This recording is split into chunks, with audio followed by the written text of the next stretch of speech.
It was unprecedented in the Arab world. The people rose up against their president.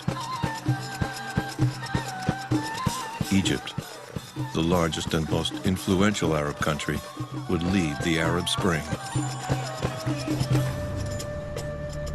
4 years later, Egyptians do not have the democracy, prosperity, and freedom they expected.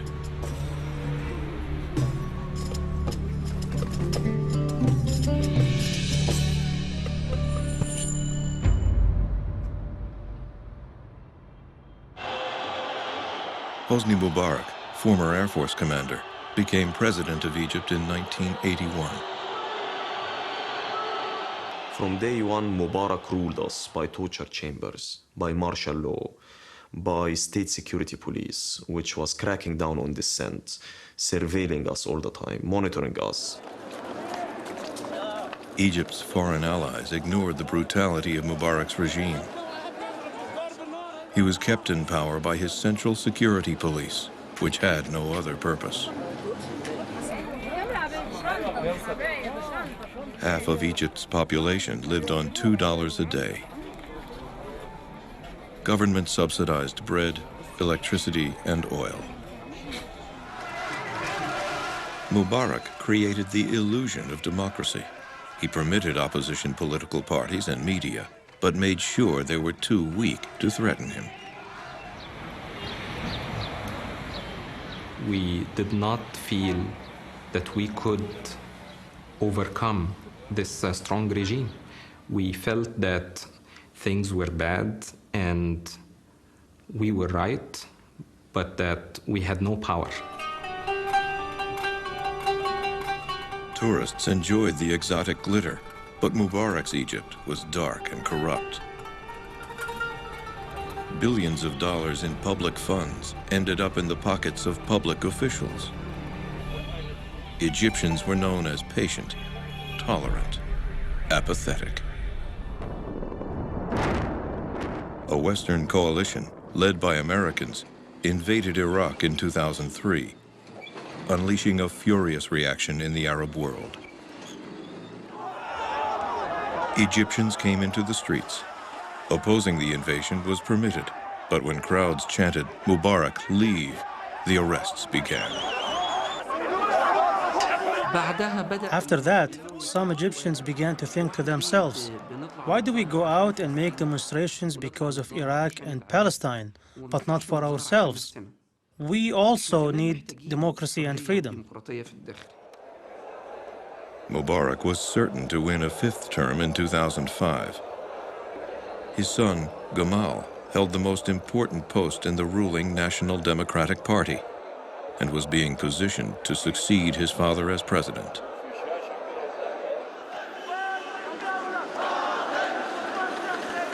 In 2004, a few educated and affluent Egyptians openly opposed Mubarak for the first time. They called their movement Kafaya, enough. They campaigned against a constitutional amendment to allow opposition presidential candidates. But the amendment had a hidden purpose.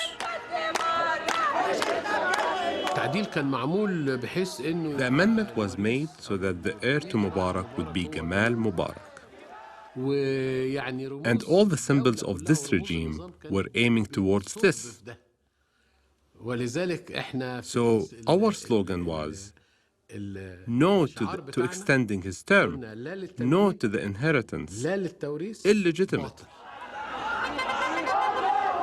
Kafaya's members were energetic, but few. At rallies, they were vastly outnumbered by police, risking arrest and beatings. They were audacious. It was shocking for millions of Egyptians to find those young, crazy activists of Kifaya in downtown Cairo burning Mubarak's posters, making fun of Mubarak, making fun of his son. In the 2005 elections, opposition campaign billboards created the appearance of democratic reform. But only 1 in 4 Egyptians bothered to vote. Only 5% in large cities. Voters say they stayed away because the outcome was rigged. Mubarak won with 88%. The regime knew that if there were clean elections, that they would lose. An official told us candidly, your demands are legitimate, but this means you want to overthrow the regime. Because if there were clean elections and an independent judicial system, then Hosni Mubarak would be out. In the countryside and smaller cities, starting in 2006, Mubarak faced a threat that couldn't be fixed by rigging elections. At the largest factory in Egypt, 27,000 textile workers defied the official government unions and went on strike, demanding bonuses they were promised but never received. They occupied the factory compound, stopping production completely. After only 3 days, the state-owned company agreed to all their demands and more. The workers of Mahalla, 27,000 workers, went on strike. They were able to reclaim the right to strike in 2006 from the gang of businessmen under the leadership of Mubarak, and had the strike days counted as paid leave.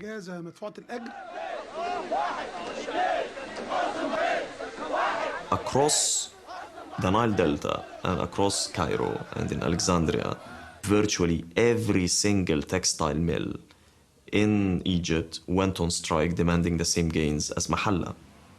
And the militancy started spilling over to the other sectors. The cement workers occupied their mills. Nurses were going on strike. Garbage collectors were going on strike. Every single sector.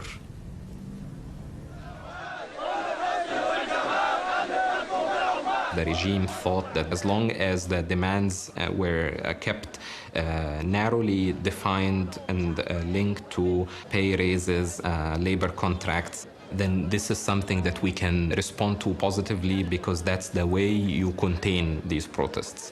That backfired completely because the workers participating in these protests then walk out with a sense of victory that, they challenged the authorities and they won. Young political activists, many from the Kafaya movement, recognized the potential of Egypt's militant workers and looked for ways to recruit labor into their political struggle. I got very excited about the idea of a strike in Mahalla, which evolved into a general strike all over Egypt. This is where the April 6 movement emerged, which from the very beginning showed solidarity with the workers of Mahalla, then farmers and fishermen. Each week, we went to a protest in a province and joined the protesters and talked to them about politics. We wanted to talk to them one by one, trying to mobilize them. We wanted them to raise their economic demands to a higher level, to be against the regime, against Mubarak. We told them they won't achieve their own demands, their economic demands, until Mubarak's regime leaves.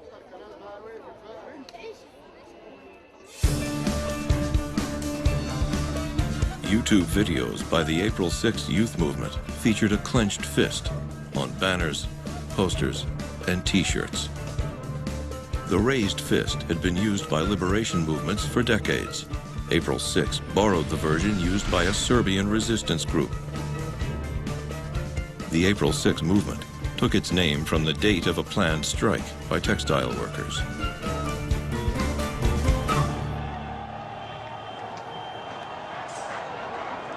When the strike was crushed, Mahalla revolted.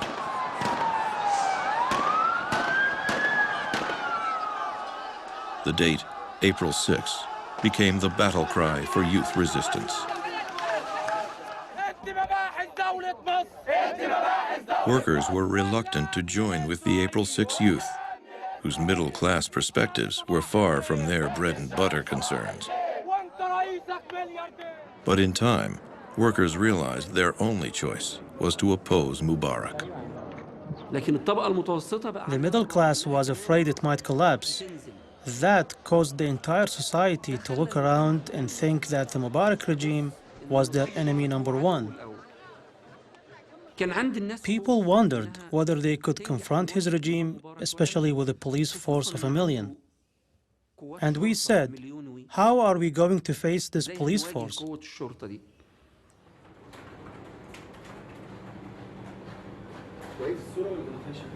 Exposing and fighting police abuse had become the specialty of a dozen modest Egyptian law offices. In late 2006, Nasser Amin, a lawyer who saw human rights law as a weapon against Mubarak's police, took on an unusual case. We would always hear about torture, but we never saw it because it happened in closed places. But with Imad, it was the first time there was torture that had been actually documented on video with sound. Police had intended to use the video to intimidate and extort bribes.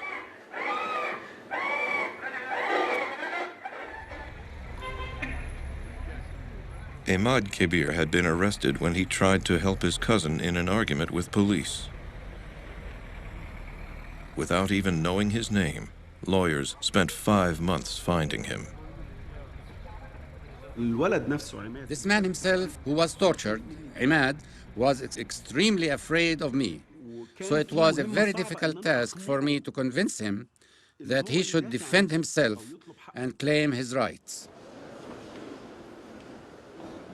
A year after Kabir was arrested and tortured, the case came to trial. It was a novelty to see accused police officers in the defendant's cage. Amnesty International and Human Rights Watch had publicized the case, which forced Egypt's media to report it.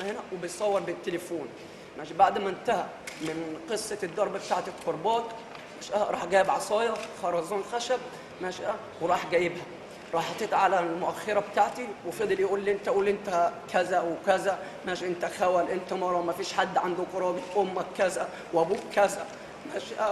2 policemen were found guilty and sentenced to 3 years at hard labor. The high-profile trial showed that a key pillar of Mubarak's power could be successfully challenged.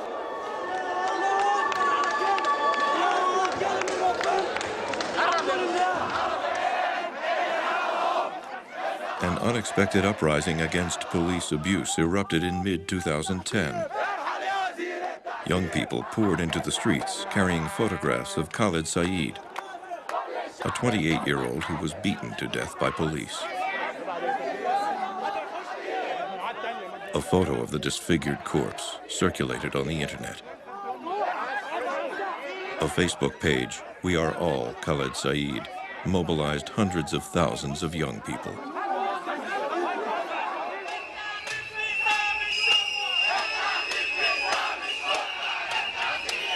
Khaled Said murder was the turning point in terms of the participation of youth. Much bigger groups of youth participated, especially those who were not particularly involved in street activism and in direct confrontations with the police and the regime.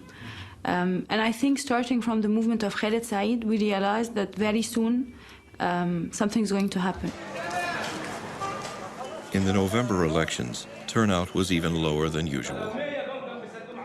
Lines were short, but the wait was long, a sure sign of vote fraud.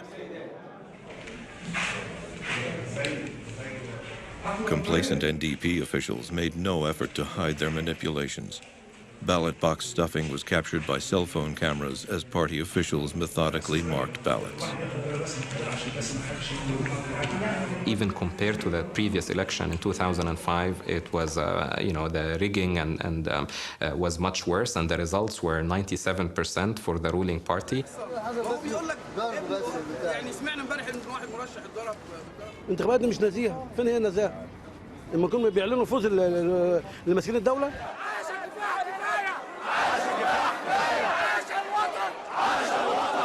The crooked election united Kafaya, the Muslim Brotherhood, the April 6 youth, the entire opposition. They disagreed on most issues, but united against a common adversary, the security forces who kept Mubarak in power.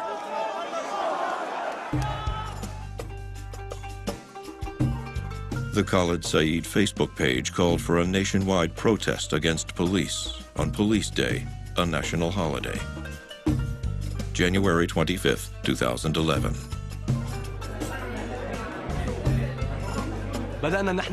We started to prepare ourselves. We started to print out thousands of flyers and send thousands of emails. We asked people to tell their friends and their neighbors that there will be an uprising against the police on the 25th. No single party or organization was behind the Police Day protests.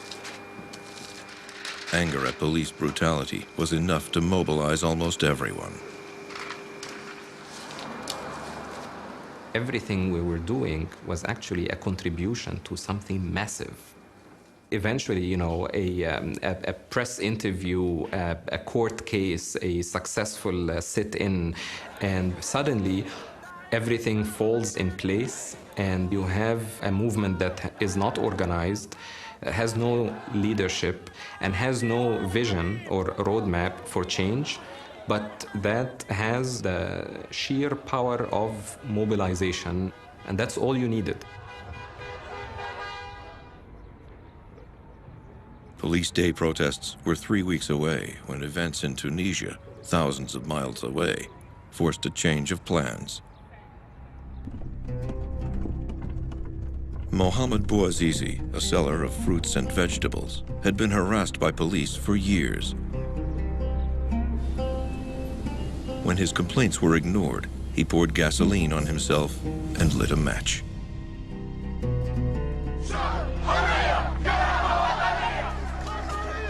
Bouazizi's gesture of desperation touched off a national protest.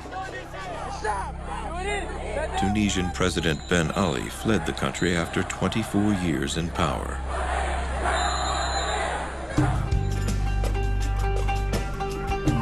News of Tunisia's revolution electrified Egypt.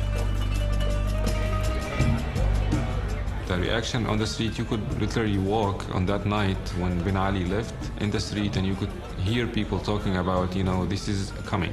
I heard a person saying this has to come, you know, very soon it will be here. Within 24 hours, the Khalid Said Facebook page no longer called for a protest against police. It called for a revolution.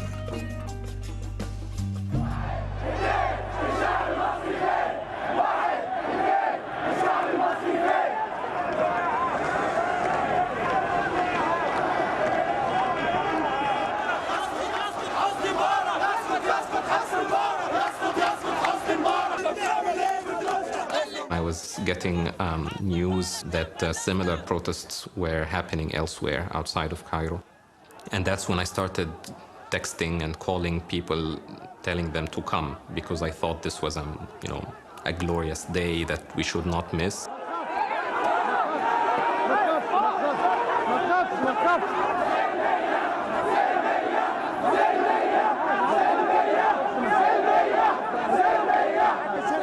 Police have orders not to attack protesters, just stop them from going downtown. But police are unprepared for such numbers coming from all directions.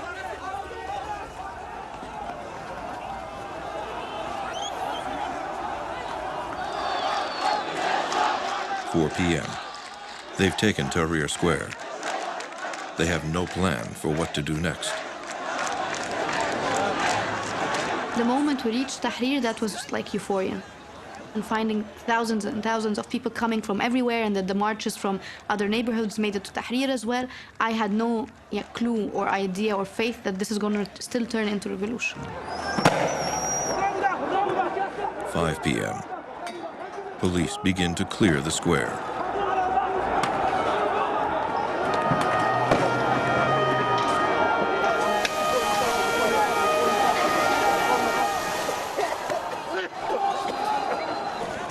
Our protest till they leave. Our protest till they leave. All of them. All of the system. Egyptians, known for apathy and passivity, have surprised themselves. 10 years of strikes, protests, and encounters with police have prepared them for this day.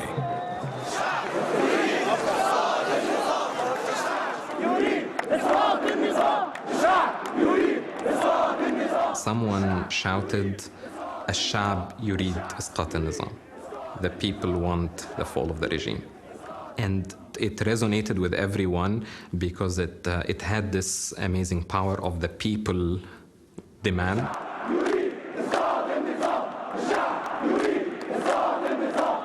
I had goosebumps when I heard it. First, I couldn't figure it out. The words didn't add up, and I could hear الشعب يريد, but I didn't figure out first, hear what.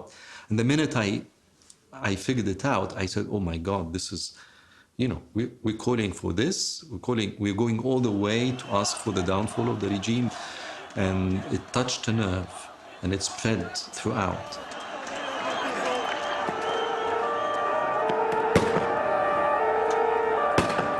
"200 police vehicles, 10,000 riot police, and 3,000 special forces enter the square and the surrounding area.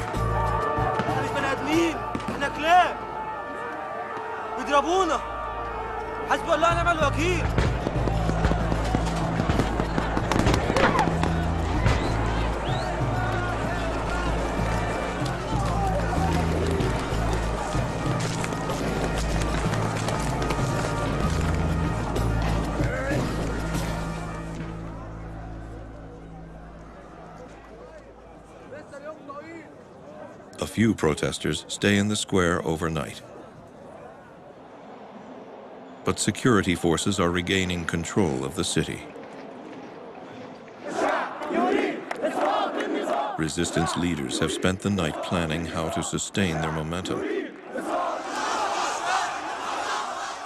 They are organizing a much bigger protest 2 days from now, on Friday.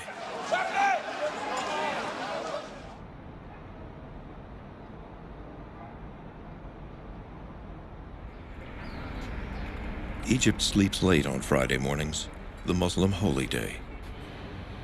Early risers discover that cell phones, text messaging, and the internet are shut down.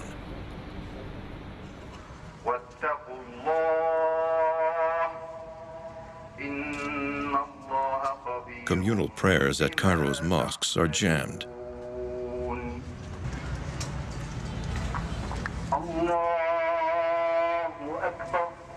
The regime has instructed the imams to preach against demonstrations and disobedience. Most preachers ignore the orders.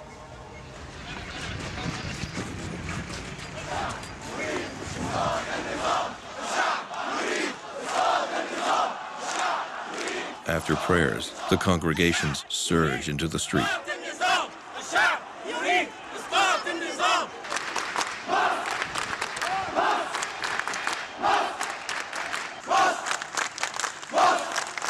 We were like an advancing army, taking one square after the other, one square after the other. And I remember like halfway to Tahrir, I mean, I didn't know how many we were, I mean, I was in the front and, we were chanting and charging.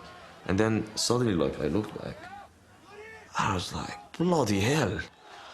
I mean, no words can describe it. I mean, I couldn't see the end of the protest. I mean, they were just thousands and thousands and thousands and thousands.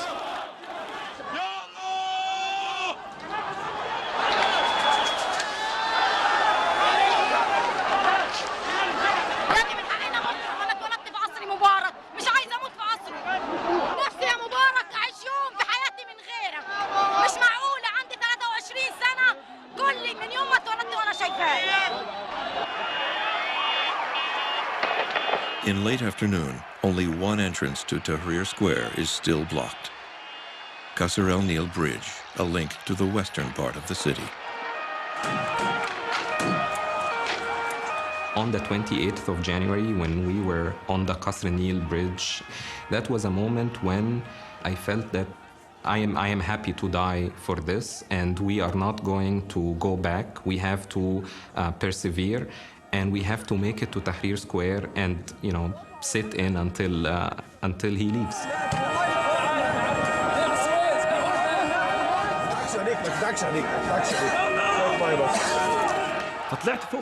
I went up to the 10th floor in front of the bridge, and I started videotaping the scene of the beating. At 4 p.m. exactly, I saw the police force starting to collapse in the middle of the bridge. As the sun goes down, police on the bridge lose radio contact with commanders. Outnumbered 2 to 1, they retreat.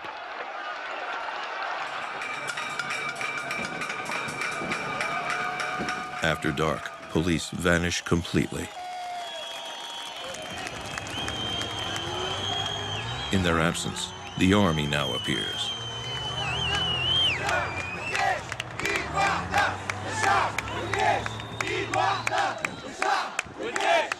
I mean, at least for me, I wasn't sure. I was like, we're either going to be massacred or they're not going to be able to do so because it could be their mom, their sister. I mean, the Egyptian army is made up of the people. So it was the people's way to kind of corner the army by saying, like, you are on our side.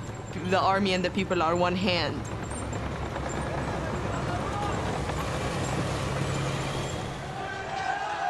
Along the Nile, the headquarters of the ruling National Democratic Party is in flames.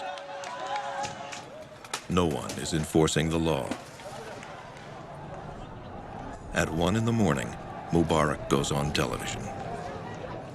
وأقول من جديد أنني لن أتهاون في اتخاذ أي قرارات تحفظ لكل مصري ومصرية أمنهم وأمانهم. Mubarak's tough talk is intended to show he's still in charge. But with the army in the streets, it's not clear who's in control. The military command issues a statement. The presence of the army is to ensure your safety and well-being. The armed forces will not resort to the use of force against our great people. For the first time ever, I suppose, our very oppressive police had disappeared. And immediately, citizens' security committees were mushrooming everywhere. They came out everywhere, protecting property, very spontaneously, very, very spontaneously. اللي المفروض تحمي الشعب دي راحت فين؟ الجيش لوحده مش كفايه ومش عامل حاجه. The square becomes a tourist attraction. Police functions are performed by volunteers, checking visitors for firearms and knives.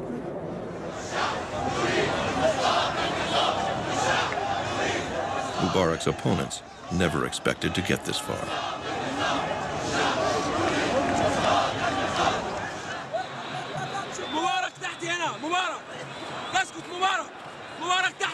Mubarak is under my shoes.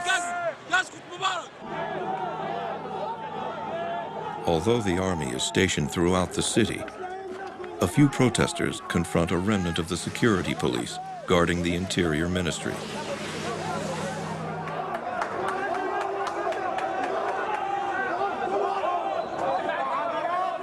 Soldiers are caught between the revolutionaries and the police.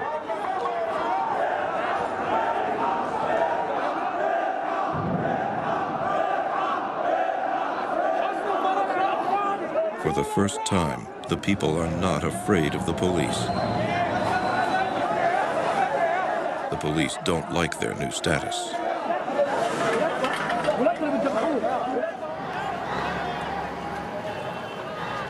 It seems unlikely that young revolutionaries can defeat Mubarak. But by the 4th day, they've been joined by Egypt's oldest and most experienced opposition group, the Muslim Brotherhood.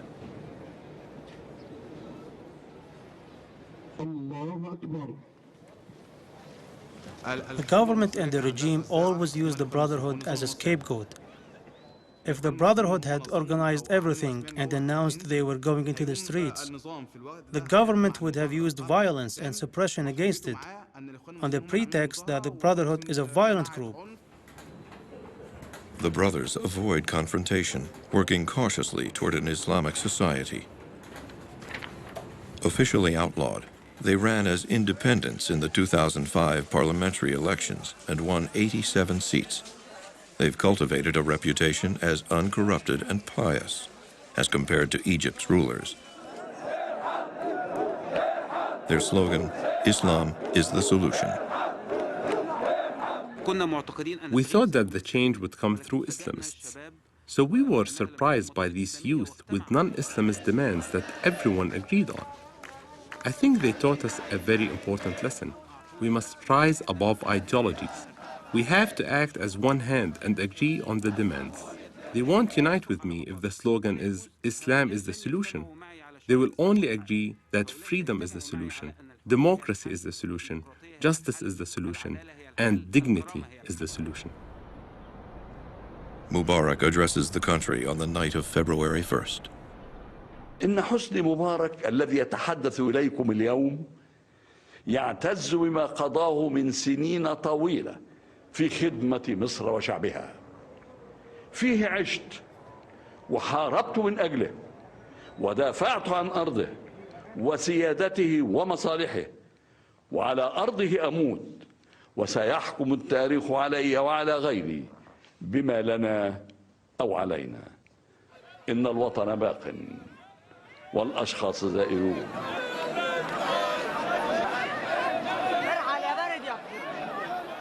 Mubarak promises not to seek re-election. He says he intends to serve out his term, another 8 months. الخطاب عاطفي موجه لشعب طيب مسكين مغمى عليه بس احنا فوقنا. احنا مش مغمى علينا خلاص ولا احنا فاقدين الوعي. هو يمشي مش هيمشي هو يمشي مش هنمشي.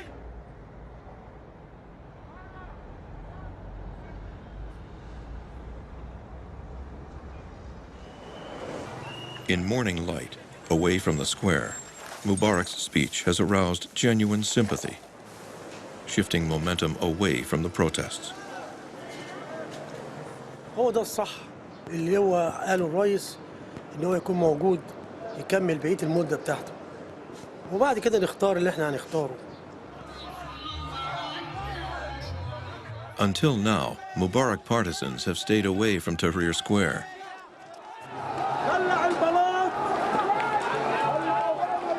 The army stands aside as thugs assault the protesters. Even soldiers come under attack.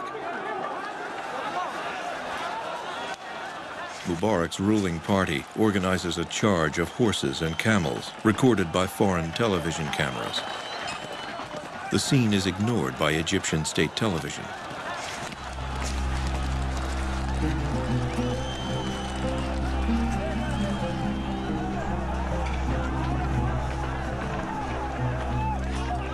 The day before that, people were actually leaving Tahrir because they were more convinced with Mubarak's speech that he gave, and that fine, we can wait and give him the 6 months and he resigned. A lot of people actually left. So we were losing Tahrir Square. We were losing the people and we were losing the place.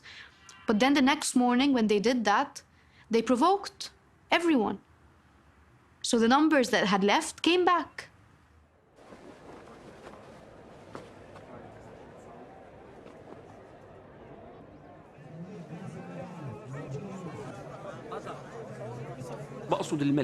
I mean millions. Millions went out into the street, unaware of any class differences.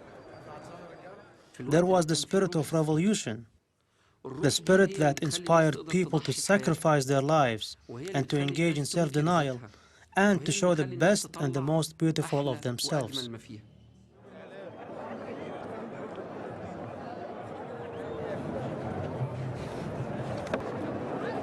Food, water, and medical services are organized as protesters prepare for a long struggle.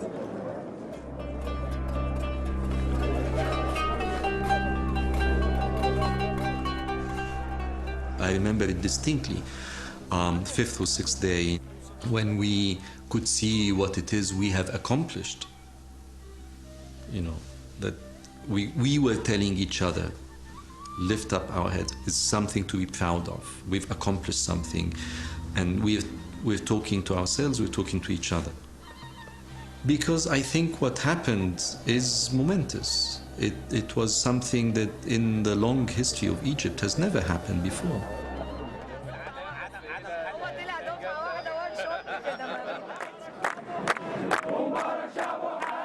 One of the most attractive signs of the Egyptian revolution was a non-violent character. It attracted people to participate. It sustained their participation. When you turn to violence, you risk popular participation and definitely participation of the middle class.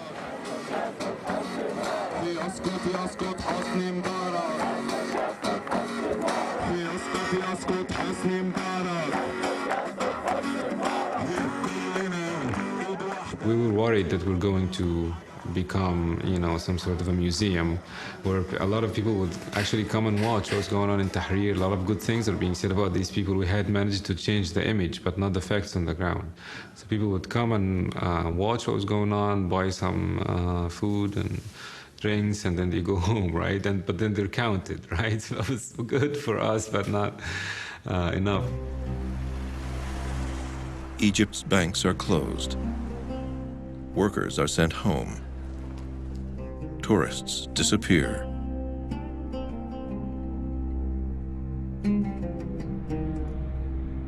At the strategic Suez Canal, on the 16th day, technicians strike in solidarity with the Tahrir protests.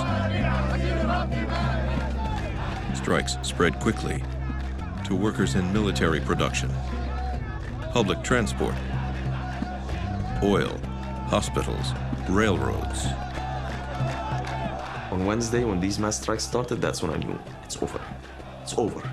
I mean, I knew, khalas, it's done, more or less. A presidential speech is set for the night of February 10th.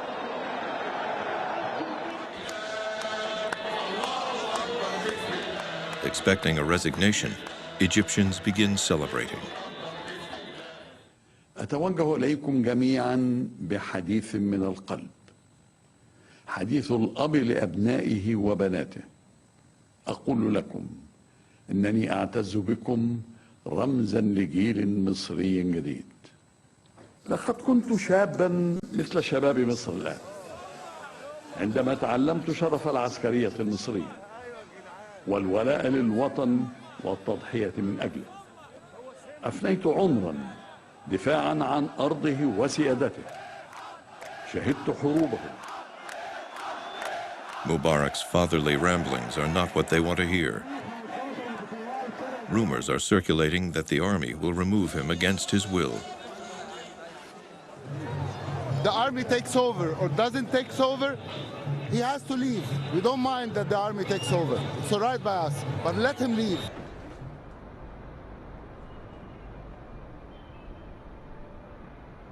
The 18th day passes.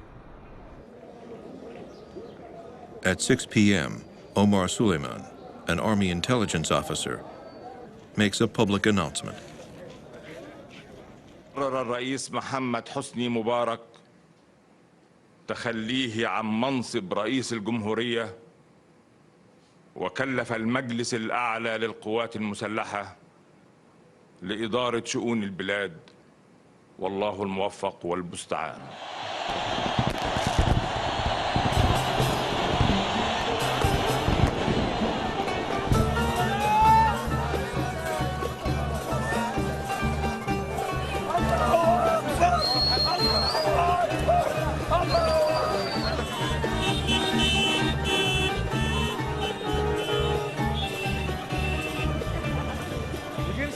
لأي واحد هيحكم في أي بلد حتى مش في مصر إن الشعب يقدر يشيل الناس بثورة سلمية. In the 18 days leading to Mubarak's resignation, 846 protesters were killed. The revolution is not finished. It's already in danger.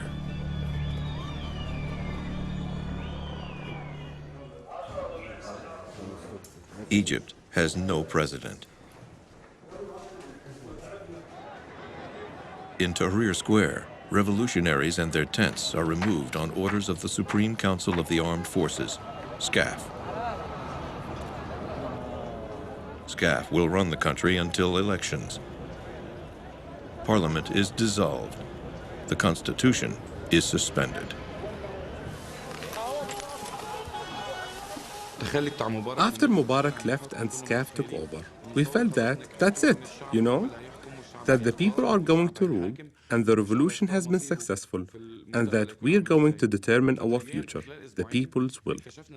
But in those 2 weeks afterwards, gradually we discovered that SCAF had started to assume control and governance.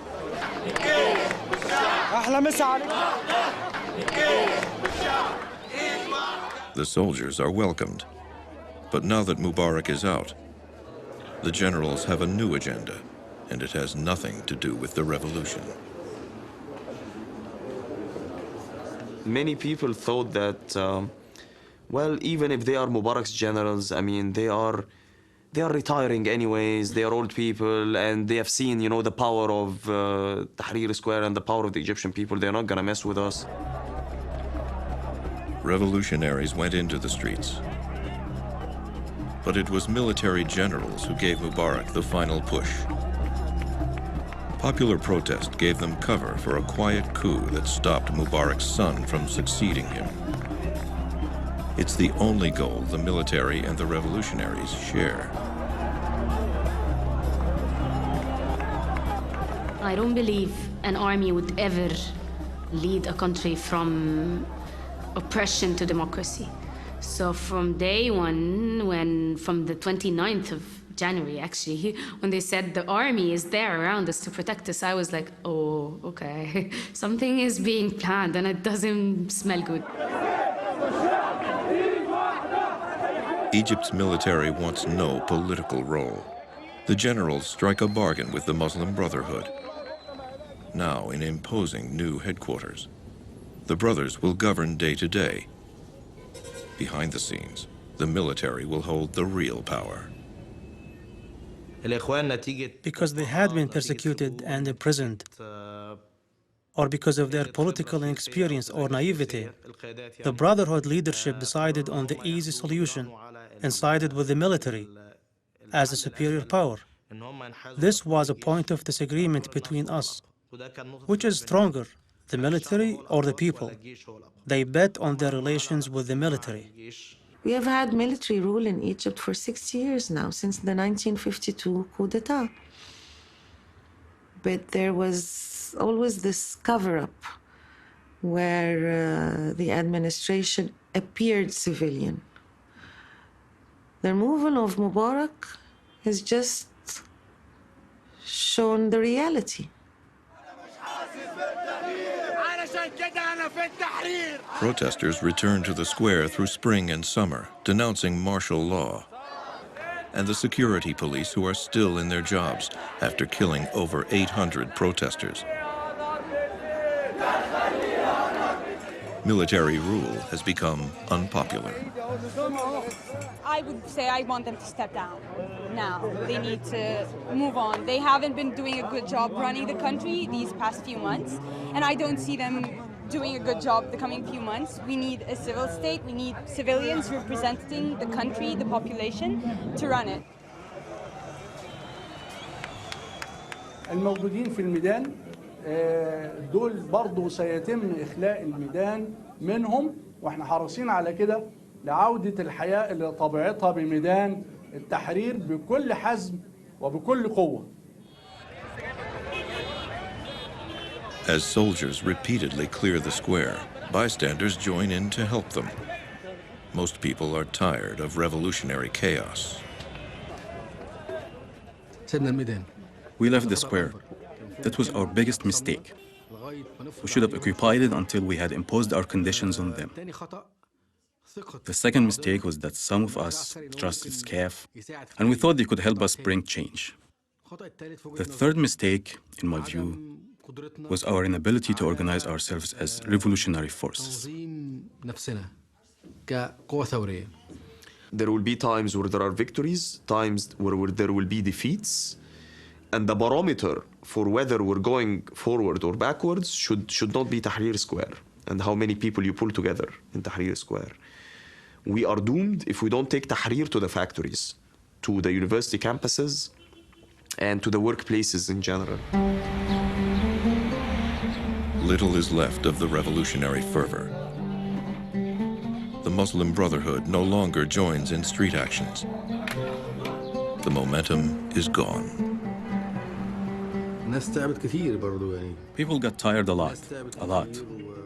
People got tired, and they wanted to settle down and be stable. This is a mistake that some groups made lately, because over and over, staging a lot of demonstrations without organization and without popular support caused these marches to be ineffectual and repelled people. Only small crowds gather when Hosni Mubarak goes on trial for corruption and conspiracy to kill protesters. Mubarak is yesterday's news. Egypt's autocratic military rulers are the new target.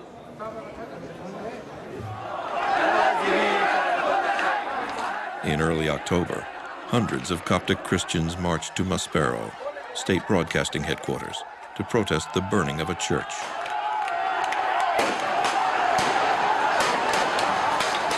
They are attacked by soldiers.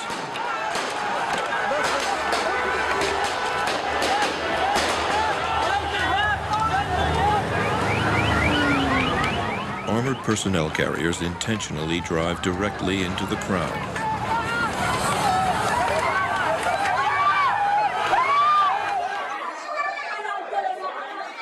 News of the gruesome massacre shocks both Muslims and Christians. The military's honeymoon is over.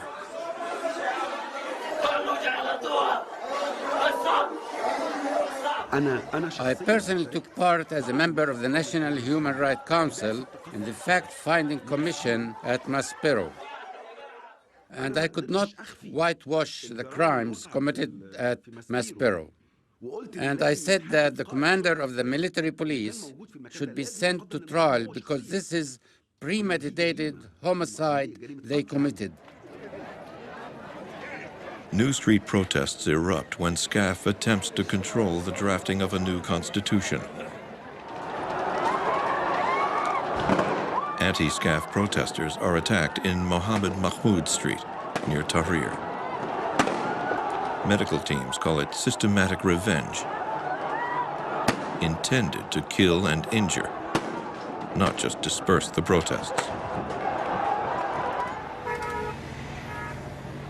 Parliamentary elections are set to begin in a week.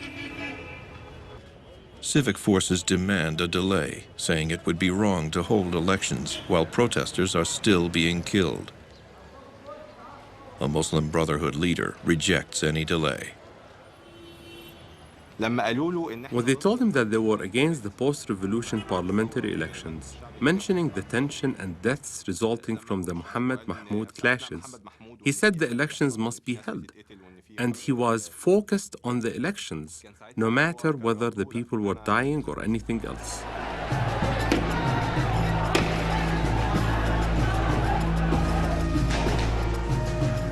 The Brotherhood is adamant on elections as scheduled, knowing that any delay could damage their prospects. 40 protesters are killed, and the political campaigns continue. SCAF agrees with the brothers, who call the protesters traitors and saboteurs. الالتزام بإجراء الانتخابات البرلمانية في توقيتاتها المحددة والانتهاء من انتخاب رئيس الجمهورية قبل نهاية شهر يونيو 2012.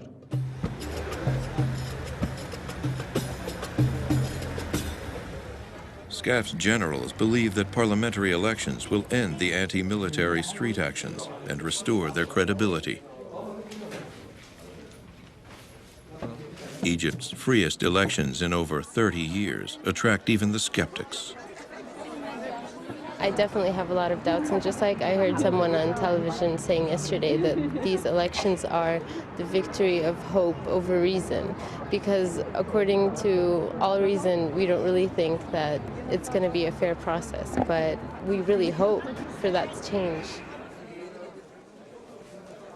Election observers report vote buying and fraud, but irregularities don't affect the outcome. Islamists, including the Brotherhood, win 70%. Ultra-conservative Salafi candidates win 27%, the second largest bloc. Nobody expected in this parliamentary election that it would be, 90% revolutionary. Of course, it's going to be the biggest opposition that had already existed under the Mubarak regime, which is the Muslim Brotherhood. So it was no surprise to us. And these were elections that were engineered by SCAF. So whatever result would obviously benefit the existing regime. After the pause for elections, anti-SCAF protests resume. Security forces are more aggressive than ever.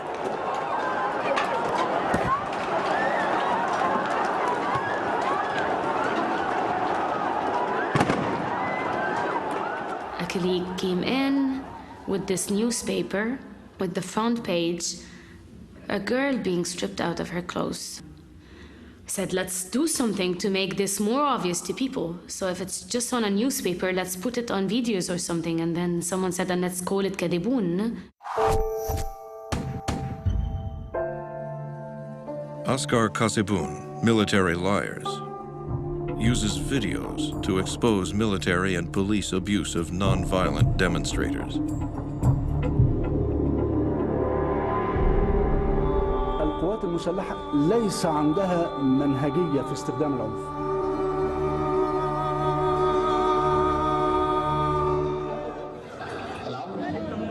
Going into the streets with portable projectors, volunteers show scenes that regime-controlled TV has suppressed.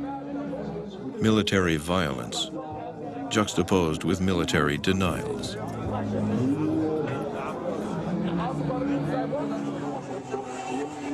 This is the main reason behind the lack of credibility of the SCAF. Because everybody saw these events, and everybody saw SCAF denying it. So people are questioning, why are you lying to me? And also, if you are lying about this, that I saw and everybody else saw, when do you actually speak the truth?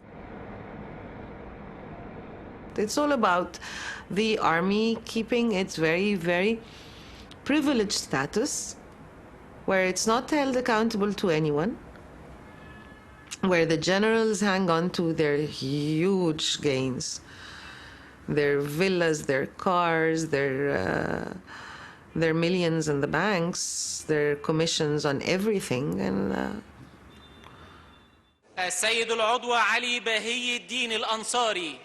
In the new parliament, the Brotherhood has a commanding majority, which it uses to expand military privilege, a reward for the military-sponsored elections that brought the Islamist brothers to power. Reform is not on the agenda. These Islamist forces are actually not revolutionary. They're just conservative. They don't want change. And for them, for people to take to the streets, talk to each other, assert their will, this is something that stands against everything that they stand for. So they also found themselves to see, paradoxically, eye to eye with the military. They're not really for reforming the security sector. They're not keen on curtailing the power of the army. So they were actually good bedfellows as far as the army is concerned.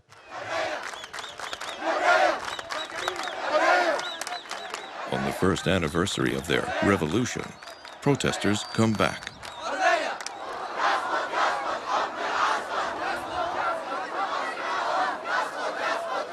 people took to the streets and started chanting down with the military. Hundreds of thousands, millions, nationwide. We were all surprised. Everyone was surprised.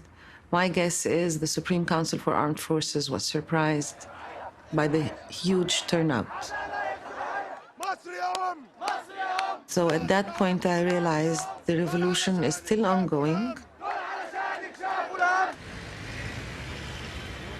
As the presidential election campaign begins, the Brotherhood announces it will field a candidate, which it had promised not to do. A dozen candidates split the first-round votes, requiring a runoff between the top two. One of them is Ahmed Shafiq, a former Air Force commander who says Mubarak is his role model.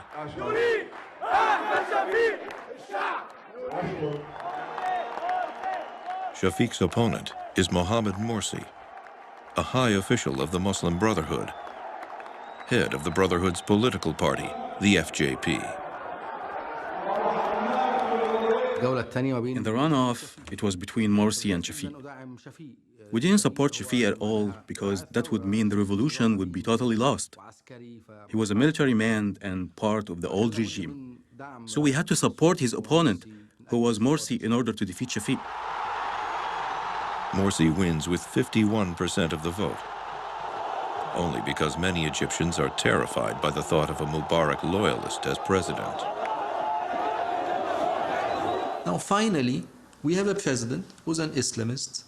This, for me, is the golden opportunity to undermine his ideas by showing them for the vacuous ideas that they are. They've always been vacuous. We've always tried to argue this, and they would always come back and say, just give us a chance. Okay, now you have a chance.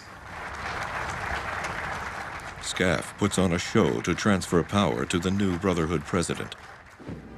But the generals still control the national budget. The military budget remains a secret, and the military holds veto power over the constitution being drafted. 3/4 of the Constituent Assembly, now writing the Constitution, are Islamists, dominated by the Muslim Brotherhood.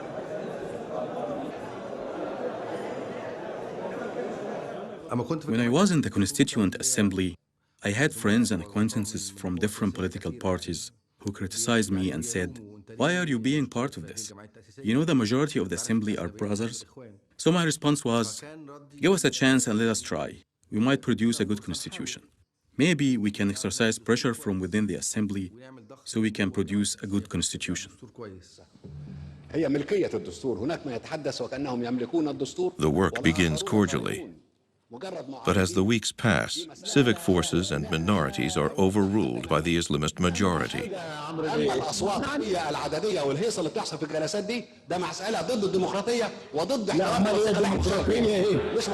By October, it's clear the new constitution will be by Islamists, for Islamists, with no input from anyone else.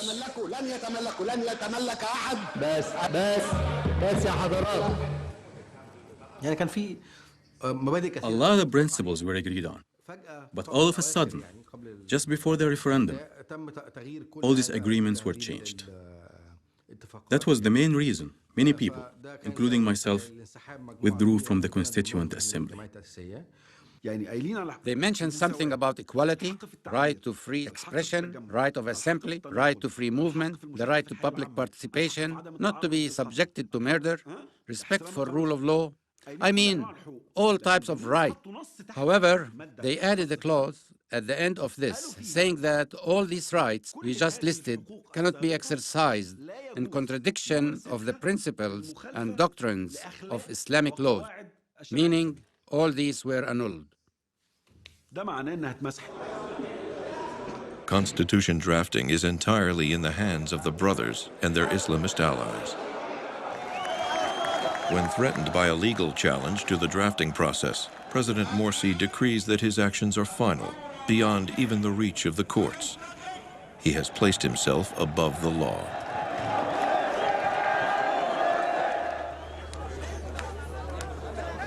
لن نقبل أن يفرض دستور صنعته جماعة أو جزء من الشعب المصري بدون توافقاتنا، ولن نقبل ديكتاتورية يفرضها هذا الإعلان غير الدستوري.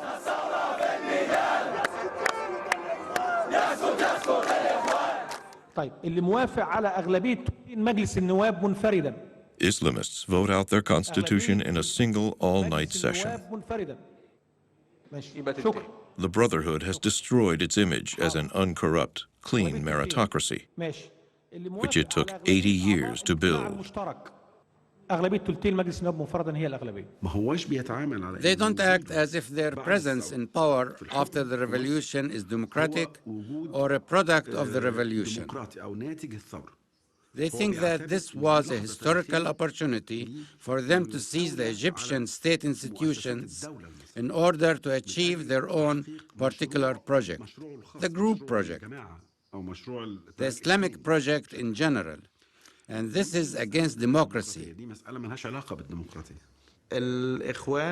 The brothers and Egyptian politicians in general, but especially the brothers, understand democracy as a means to determine who rules, not how to rule.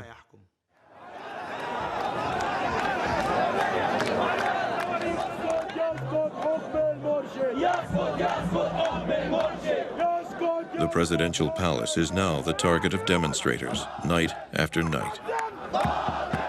They're angry that Morsi has broken his promise to listen to other factions. لان احنا خلاص احنا بقالنا 30 سنه بنتخدع بما فيه الكفايه فمش هنقدر ان احنا كمان نصدق مرسي بان هو يعني هيفضل ان هو قاعد على الكرسي ومش هيسيبه الاخوان طول عمرهم نفسهم يوصلوا للحاجه دي. Right after his elections, some liberal voices, some leftist voices, some activists like April 6th called on him to take his promise with regard to national consensus seriously. That you really need to have more than your movement. You really need to have more than the Brotherhood on board. You cannot depend on the Brotherhood and its allies. It's going to be too little in a country of 90 million with such a complex web of power relations. Did he listen? No, he never listened. Barricades go up around the presidential complex. Morsi and his brothers adopt a bunker mentality, convinced that everyone is against them. They appeal for members of the Brotherhood to come and defend the palace. He suspects that the police are not with him and that the police will not defend the presidential palace and that the presidential guards may also not be enough to protect the president. But then to call on to members of his group to take to the streets armed to defend the palace, that's a recipe for civil war. At the presidential palace, the standoff continues. Instead of trying to diffuse the tension, the Brotherhood goes on the offensive, hiring thugs to attack demonstrators. In one night, 14 protesters are killed.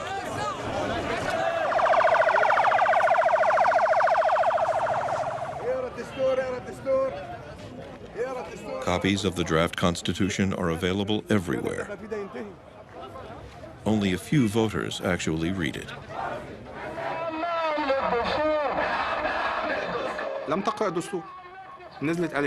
They never read the constitution.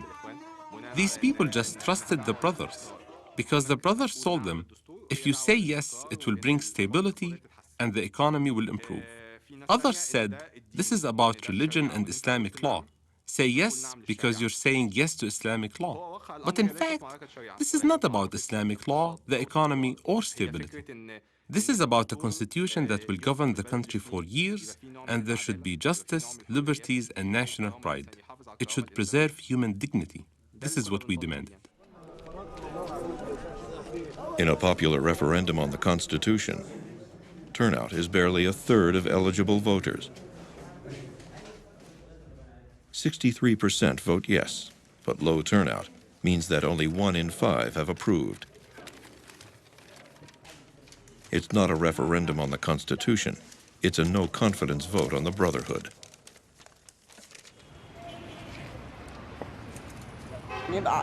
ما كناش عايزين فصيل واحد هو اللي حاكم. كنا عايزين نبقى ايد واحدة زي ما نزلنا في الثورة يوم 25 يناير. كنا كلنا مع بعض، ما كانش فيه إخوان ومدنيين وليبراليين، كنا كلنا سوا. ما أعرفش إيه اللي حصل علشان نتفصل كده ونبقى في فصيل هو اللي حاكم. ما إيه الفرق بين الإخوان والحزب الوطني؟ في فرق؟ ما فيش. Gas lines and electrical outages become common. Prices and unemployment rise. Many who voted for Morsi say they feel cheated. عمرنا تاريخ حياتي وتاريخ حياة الناس اللي حواليا كلهم ما شفناش أزمة مرت على مصر للبنزين. احنا بقينا عراق، عمرنا ما شفنا. انتوا شفتوا محطة بنزين بالمنظر ده؟ البلد كلها واقفة.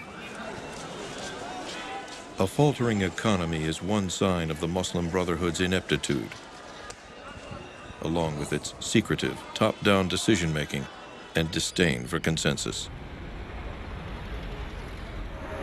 Seeing its economic interests threatened, the military begins quietly planning to remove President Morsi, whose support is down sharply even in rural areas, his traditional base.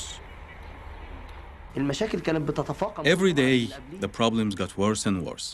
The most important thing for them was their organization and the members of their organization, not the Egyptian citizens. By spring 2013, the military and the media are actively demonizing President Morsi. Government bureaucracy, left over from the old regime, is resisting him. Young people are organizing against him. We always would gather in downtown because it was very close to Tahrir, which was a symbol of the revolution. And we started talking about what we would do. And so Hassan Shaheen put forth the idea and later developed it, not only to withdraw confidence from Morsi, but how we can call for early elections and push forward for the demands of the street. An unknown youth organization appears, calling itself Tamarad, Rebellion. Tamarad collects signatures on a petition demanding new presidential elections. It's addressed directly to Morsi. We reject you because there is no security, no justice, no dignity.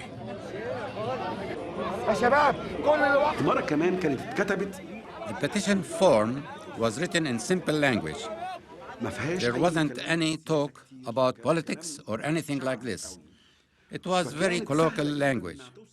So it was very easy for ordinary people to understand and accept. Everybody agreed on one thing, that this regime is against the people, and so it must go. So we hoped we would gather 15 million signatures, which would be more than the votes that Morsi received. That was our goal. Millions signed the petition. Rumors circulate that Tamarad is financed by the military. No one cares. Defeating Morsi is all that matters. A last chance to save the revolution.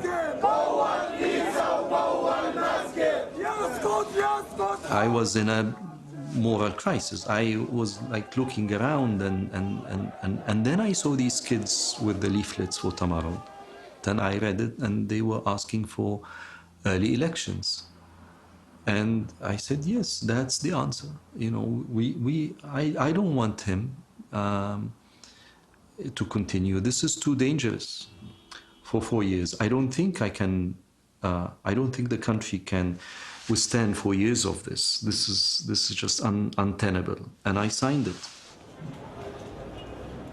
Tamarad calls for a nationwide protest on June 30th, the first anniversary of Morsi's inauguration. Egypt's military claims that 14 million demonstrators are in the streets chanting against Morsi and the Brotherhood. An unlikely alliance of revolutionaries and Mubarak supporters. By the time of June 30th, when all of these people, so many people, were out in the street, I couldn't even believe the numbers. What I saw on June 30th, I never saw anything like it, not even on January 25th. It was amazing, truly amazing. The next day, General Abdel Fattah El-Sisi, handpicked by President Morsi as Minister of Defense, issues a stern warning.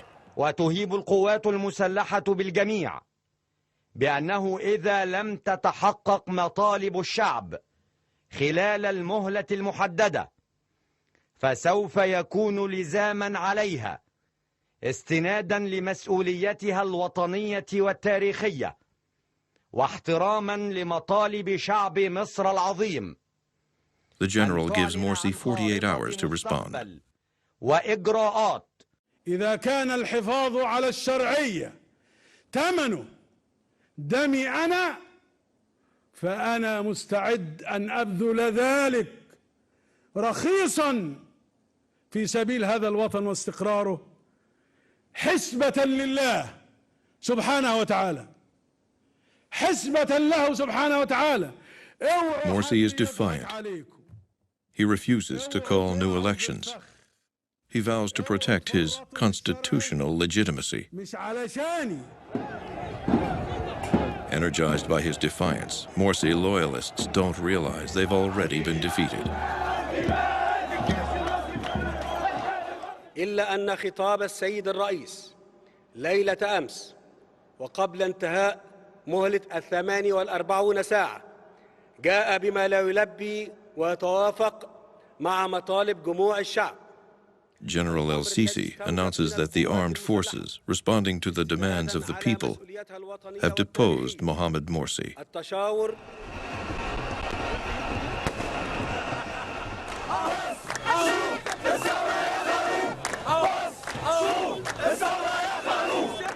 بنشكر الجيش المصري العظيم الذي انحاز للإدارة الشعبية والشرعية والثورية وقال خائن عميل محمد مرسي عيسى العياط الذي هددنا أمس بحرب دموية وإن احنا النهارده انتصرت الإرادة الثورية للشعب.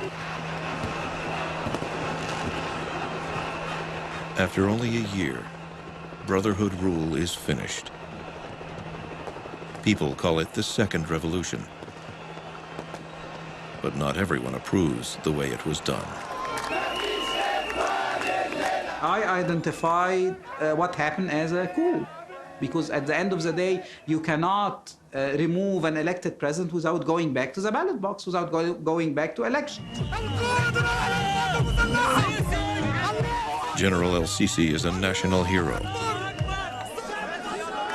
As in the past, the military has taken advantage of revolutionary sentiment to pursue its own goals.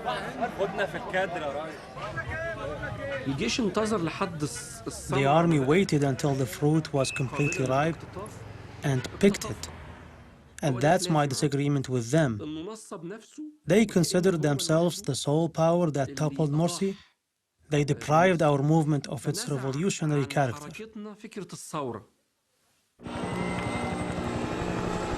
The generals appoint an interim civilian president and cabinet. But a frenzy of pro-military sentiment grips the country. Hyper-nationalism and worship of General El-Sisi sweep the country.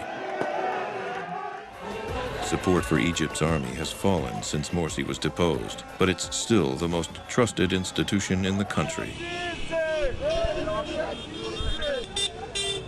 The middle class in Egypt has been since the 1950s, in a way, educated based on an anti-democratic narrative, the narrative of the hero in uniform, the Nasser narrative. Trust the military hero, trust the military establishment, forget about civilian politicians, forget about civilian political parties, because this narrative is being reactivated and it's undemocratically spirited. People are accepting, well, fine, so here is our savior. The military says it's fighting terrorists. Morsi partisans say they're defending legitimacy. Both sides are armed. Forced to take sides, most Egyptians choose the army. When General El-Sisi asks for a popular mandate to fight terror, hundreds of thousands come into the streets. علشان افوض الجيش بانه يقوم بالارهاب ويقضي على الارهاب وبار الارهاب. Thousands of Muslim brothers are arrested. Even secular revolutionaries who led the 2011 revolution are rounded up. Obviously, you watch any of the Egyptian media outlets, or you hear the people on the streets, and people are celebrating these arrests. People are saying yistahlo, you know, and yistahlo, you know, means they deserve it. You know, this is not the time to be protesting. This is not the time to be polarizing the state more. This is not the time to be, you know. So this is the concern: is the public opinion is actually eating this up. The Muslim Brothers declare that Morsi is the legitimate president and establish 2 sit-ins. They vow to stay until Morsi is reinstated.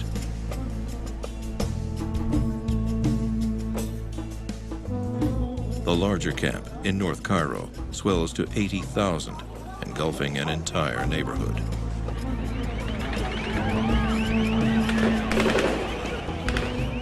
Riot police forcibly dispersed the camps on August 14th.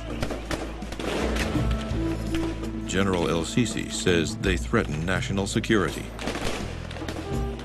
Nearly 1,000 Morsi supporters are killed in just a few hours. It's Egypt's Tiananmen Square.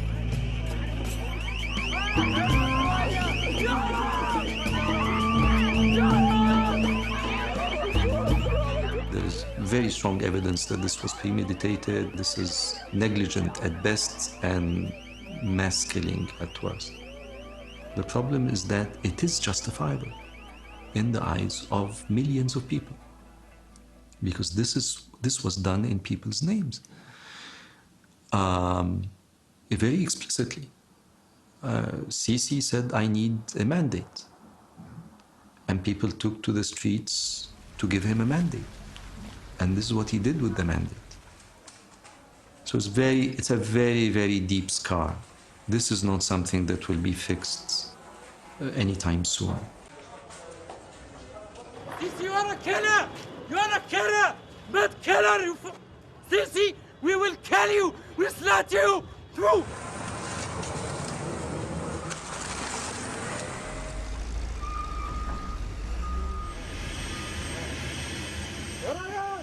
El-Sisi trades his uniform for a business suit and becomes a candidate for president. He has no viable opposition and wins with 98% of the vote on June 8th. The hopes of the revolution are abandoned for the promise of stability. They want stability at any cost. And they haven't thought it through, that this is only ephemeral stability. Problems haven't been solved. This regime is not offering anything for the future. It's not addressing any positive feeling, actually. This regime only survives on fear. And it is stoking this fear constantly.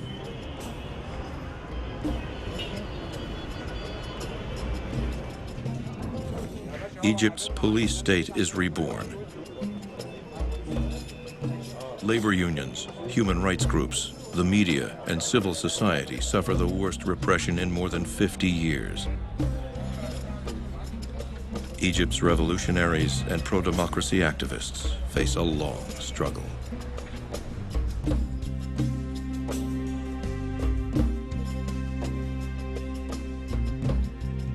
The way I understand what is happening now is a reaction to the Egyptian people taking their fates in their hands and saying, we can do this.